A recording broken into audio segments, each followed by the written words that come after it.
Siempre tiene que haber una luz de esperanza incluso durante las peores épocas. La era dorada de Santa Fe terminó tal vez de la peor manera posible. Después de perder la final de 2017, Santa Fe cae eliminado en los torneos Apertura y Finalización de 2018 sin mayor protagonismo. Santa Fe estaba empezando a perder su jerarquía y su dominio total de los panoramas nacional e internacionales, quedando sin la posibilidad de clasificarse a torneos internacionales. Santa Fe se dedica solamente al rentado nacional en 2019, pero los resultados son de terror. Una victoria, 11 empates, 8 derrotas. Santa Fe termina último en el torneo Apertura, y está en camino a quedar aún peor posicionado en el Finalización. Con apenas 2 puntos en 9 partidos, empieza incluso a rondar la posibilidad de pelear descenso para el año 2020. En la hora más oscura de Santa Fe en años, llega Harold Rivera, y después de ganar por fin ante Independiente Medellín, Santa Fe se transforma. 7 victorias consecutivas y finalmente la clasificación a cuadrangulares después de ganarle a Millonarios 4-2. Era la resurrección, el Santa Fénix como decían algunos, y a pesar de quedar eliminados en semifinales ante América, existía confianza sobre lo que Santa Fe fuera a hacer en el campeonato siguiente. Ya con el descenso alejado, con los ánimos altos, y con una nómina modesta pero de buen fútbol, iba a arrancar el campeonato más bizarro de los tiempos modernos, no por lo que sucedería dentro de la cancha, sino afuera de ella. 8 de febrero de 2020, Estadio El Campín de Bogotá. Al ser un año de Copa América, el torneo Apertura cambiaba su formato. Esta vez no habrían cuadrangulares ni siquiera 8 clasificados, sino 4 divididos en 2 semifinales. La presión era mucho más grande, y la necesidad de acumular puntos a veces sofocante. Santa Fe arranca 2020 con el pie izquierdo, empatando con Once Caldas y Envigado, y perdiendo con Águilas Doradas. Para corregir curso, tenía que enfrentarse a Junior en Bogotá. A pesar de que Junior había arrasado con la liga en 2018 y 2019, llegando a 3 finales en 2 años, el de 2020 se notaba mucho más débil, mucho más pobre, rondando en el 8º puesto de la clasificación, insuficiente en este nuevo formato. Arranca el partido a las 8:15 de la tarde, y Santa Fe obtiene su primera victoria con el dominio propio de un equipo grande. La primera jugada del partido es asimismo el primer gol.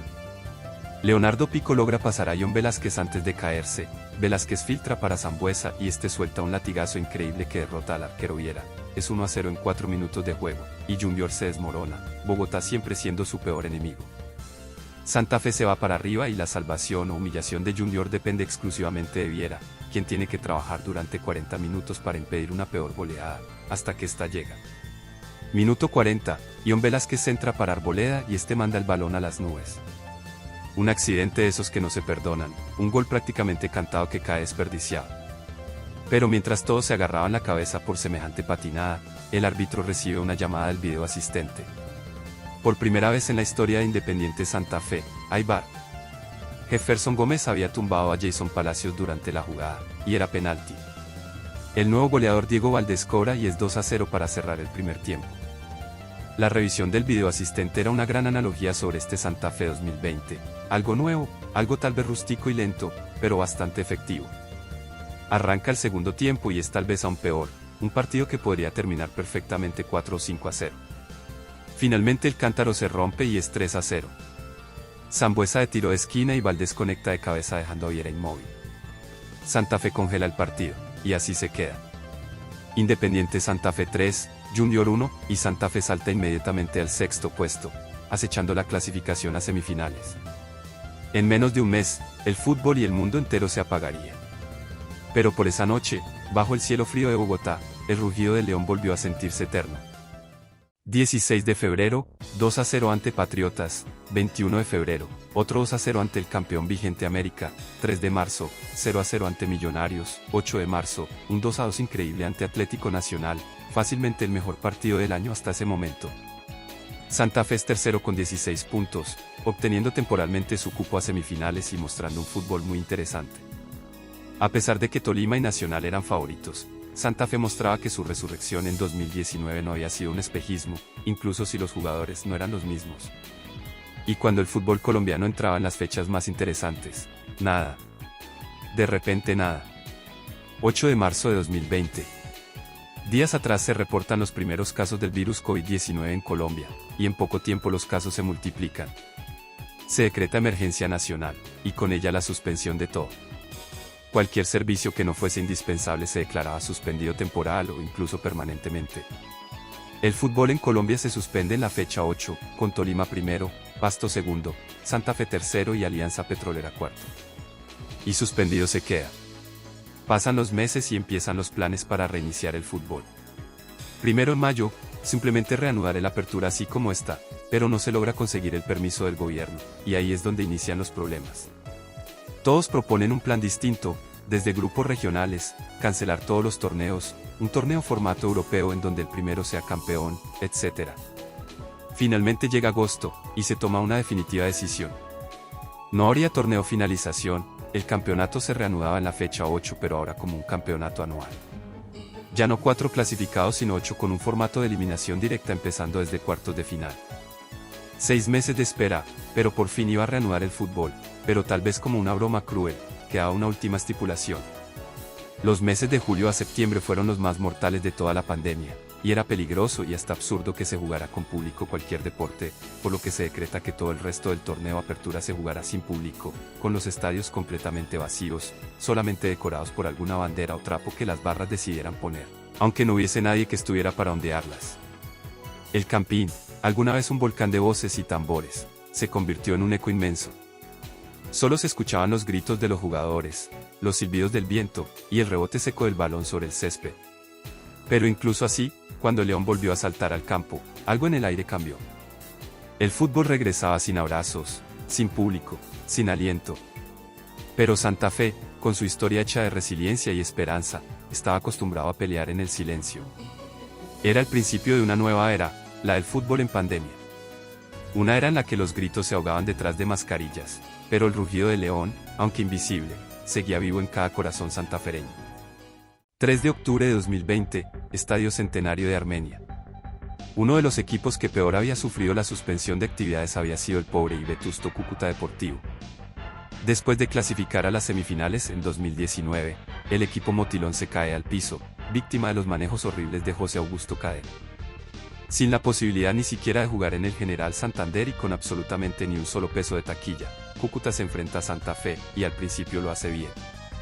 Ronaldo Ariza a los 10 minutos, y Matías Rodríguez a los 22 minutos, Cúcuta está sorprendentemente dominando al puntero Santa Fe, que venía de reiniciar actividades con una victoria ante Pereira.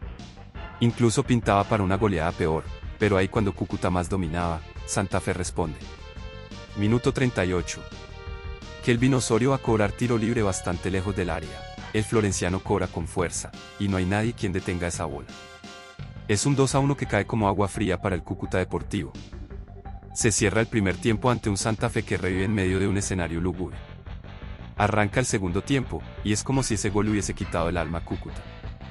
Un equipo sin rumbo, ante un equipo grande y en resurrección. Minuto 56, otra vez Osorio, pero esta vez el centro se encuentra objetivo, Giraldo conecta por fin y es 2-2 para Santa Fe, la remontada está casi completa, pero falta el último golpe. Minuto 64.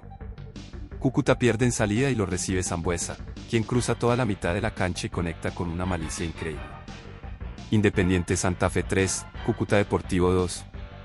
Santa Fe remonta exitosamente, para el disfrute de todos aquellos que lo ven en la distancia. Cuando el árbitro pitó el final, los jugadores bogotanos se abrazaron sin euforia, solo con una sonrisa contenida. Sabían que no era un triunfo más. Era la prueba de que el equipo estaba vivo, de que el León seguía rugiendo incluso en medio del vacío y del miedo. En un año en el que el mundo se había detenido, Santa Fe volvía a moverse, paso a paso, hacia la historia. Al igual que en las primeras fechas, Santa Fe revive por esta victoria y muestra un fútbol mágico, para levantar el ánimo de aquellos aislados. 4-1 ante Alianza Petrolera, 1-0 ante Equidad, 3-1 ante Boyacá Chicó, 3-0 ante Independiente Medellín y finalmente un 1-0 ante Tolima que separa a Santa Fe de todos sus rivales. Santa Fe, por primera vez desde la finalización de 2014, termina la ronda de todos contra todos primero. 11 victorias, 7 empates, 2 derrotas, un récord histórico de 40 puntos. Santa Fe clasifica a los cuartos de final con ventaja deportiva, su primer rival siendo el bien conocido Deportivo Pasto. Tanto el Departamental Libertad como el Campín en total silencio. Pasto gana 1-0 en la ida, y es Ion Velázquez quien le lleva la gloria a Santa Fe en Bogotá. En el atardecer bogotano, el canterano conecta un doblete, y de ahí es un constante apretar de dientes hasta que el partido por fin termina a las 8 de la noche. Santa Fe volvía a semifinales, ya no cuadrangulares, sino una verdadera batalla de ida y vuelta por el cupo a la final, por la esperanza de darle al pueblo una alegría después de todo lo vivido. Y el rival en la semifinal era tal vez el más impensado de todos. Después de derrotar a Deportivo Cali en su propio estadio, el rival de Santa Fe en las semifinales era la Equidad de Bogotá. 12 de diciembre de 2020, Estadio El Campín de Bogotá. El ambiente era surreal. Las calles vacías, los bares cerrados, las banderas rojas y blancas colgando desde las ventanas, mientras las familias esperaban frente al televisor el pitazo inicial. El Estadio El Campín lucía fantasmagórico, iluminado únicamente por los reflectores y el eco de las voces de los jugadores. No había cánticos, pero sí algo invisible, la energía contenida de una ciudad que soñaba con volver a celebrar. El partido en techo había terminado 1-1, aunque ese resultado había sido una injusticia, producto de 1001 errores arbitrales, pero ya no importaba, lo que importaba era el partido en el Campín. Arranca el partido a las 7:30 de la tarde. Ante toda advertencia y de manera tal vez un poco imprudente, una aglomeración empieza a rodear el Campín. Incapaces de entrar, pero apoyando en espíritu desde las salidas. Era el partido para revivir la esperanza, para soñar con un nuevo amanecer. Alineados como titulares están el arquero Castellanos y ningún otro que Luis Manuel Seijas, los últimos referentes de la era dorada, las últimas chispas que quedaban de ese legendario equipo de Omar Pérez, el de los 9 títulos. Y es Seijas el que celebra primero el gol.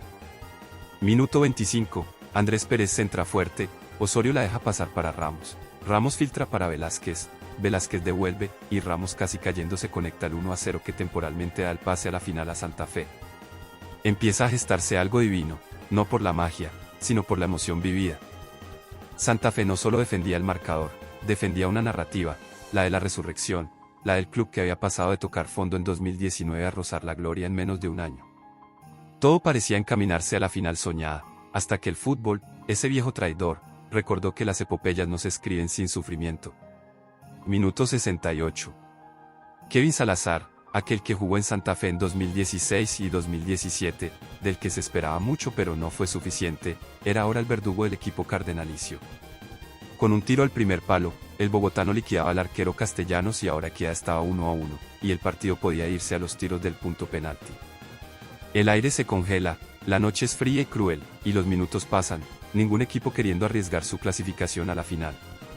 A lo lejos, en los barrios del norte y del sur, los hinchas que seguían el partido por televisión sienten el golpe como si hubiera sido una puñalada. No hay gritos, no hay insultos, solo una sensación compartida de incredulidad. Santa Fe, que había dominado gran parte del encuentro, veía desvanecerse la ventaja y, con ella, la calma. El reloj avanza con una lentitud insoportable. Cada segundo pesa como una losa sobre los hombros de los jugadores y los corazones de los hinchas que, desde los balcones, rezan mirando al cielo. Faltan 5 minutos, y los penales acechan como una sombra inevitable. Se decreta falta para Santa Fe y con ello se hacen los últimos cambios del partido. Entran Patricio Cucchi y Mauricio Gómez. Cambios inexplicables, a pesar de que Cucchi no era de todo mal delantero, su capacidad goleadora era muy baja, peor aún el caso de Mauricio Gómez, que era tal vez de los jugadores más incompletos de la nómina. Semejantes cambios para ganar el partido se veía como un despropósito. Pero Gómez es el que se dispone a cobrar el tiro libre. Tal vez el mejor tiro libre alguna vez cobrado en su Cerrara, por lo menos en Santa Fe. Gómez centra, Valdés salta para conectar de cabeza, pero falla, el balón cae a los pies de Cucchi. Es como si el tiempo se detuviera para asegurarse de que el balón realmente entró. Y cuando el eco del rebote finaliza, el grito contenido de toda Bogotá estalla. Desde los balcones, las calles, los edificios, bengalas, cacerolas, bocinas, aplausos, gritos desgarradores que atraviesan la noche fría de diciembre. En la cancha, los jugadores corren hacia el córner, abrazan a Cucchi, lo levantan en andas. El argentino, que había llegado con más dudas que certezas, con críticas a cuestas y pocos goles en su cuenta, se convierte en héroe inesperado, en el símbolo de una resurrección colectiva. El Campín, vacío pero vibrante, parece rugir por sí mismo. No hay invasión, no hay abrazos en la tribuna, pero hay lágrimas. En las casas, en las ventanas, en las calles silenciosas. La gente se abraza con los suyos, los autos hacen sonar sus bocinas, y en cada rincón de Bogotá se escucha un grito que no necesita multitudes. El pitazo final llega como una liberación. El árbitro extiende el brazo, sopla 3 veces, y con ese sonido seco y definitivo, Bogotá entera se levanta de nuevo. Afuera, en las calles silenciosas, las bengalas rojas iluminan la noche capitalina. La gente canta desde las ventanas, ondea banderas, hace sonar ollas, pitos, cualquier cosa que pueda parecerse a una celebración. No hay abrazos colectivos, pero hay algo más poderoso, la certeza de que incluso en la soledad, la pasión nunca murió. Independiente Santa Fe 2, La Equidad 1, y aquí inicia el camino para la verdadera resurrección, una que tardaría 5 años más en llegar, pero que llegaría.